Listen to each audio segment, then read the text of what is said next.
Baza është numri i vezëve. Pra numri i vezëve fillon dhe reduktohet. Ne lindim me një numër caktuar vezësh, pra ajo është e përcaktuar që kur ne jemi në barkun e nënës. Dhe nga momenti i pubertetit deri në menopauzë ne marrim nga kjo rezervë vezësh e cila vjen duke u zvogluar. Përveç kësaj, mas një moshe të caktuar, pas 33-35 vjeçësh, ne humbim edhe cilësinë e vezëve. Pra përveç numrit, humbim edhe cilësinë e vezëve.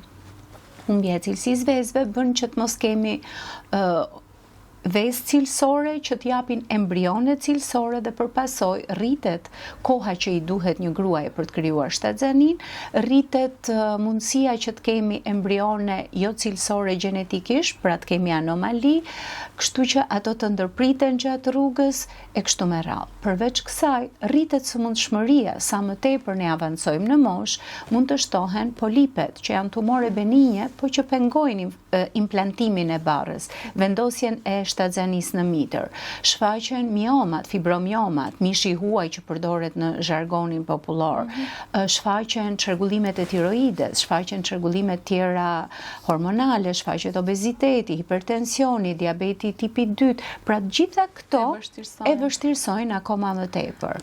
Por ky është komponenti bazë, por kemi lënë pa prekur pjesën paternale, pra pjesën atësore, që edhe ai është një përqindje e krahasueshme me infertilitetin femëror. Ku shihet në e pranishme infertilitet tek që të dyja janë pak a shumë në të njëjtën përqindje. Dhe një përqindje më e vogël është infertiliteti i çiftit, që është mos përputhshmëria ose mos pajtueshmëria. Që mund të jenë në rregull nga ana shëndetësore, mund të japin shtatzani me partner të tjerë, por së bashku mund të kenë inkompatibilitet ose pa përputhshmëri ose pa pajtueshmëri. Dhe është edhe një 10 deri në 15% infertilitet idiopatik quhet ose me shkak pa njohur.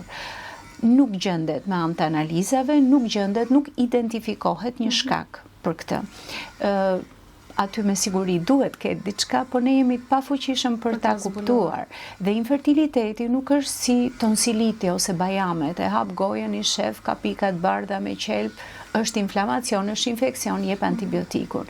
Ne shkojmë duke eliminuar shkaktar. Pra bëjmë një ekzaminim, themi nuk është kjo, bëjmë një ekzaminim tjetër, nuk është, pra mundohemi që të fokusohemi te shkaku, po jo gjithmonë e gjejmë atë.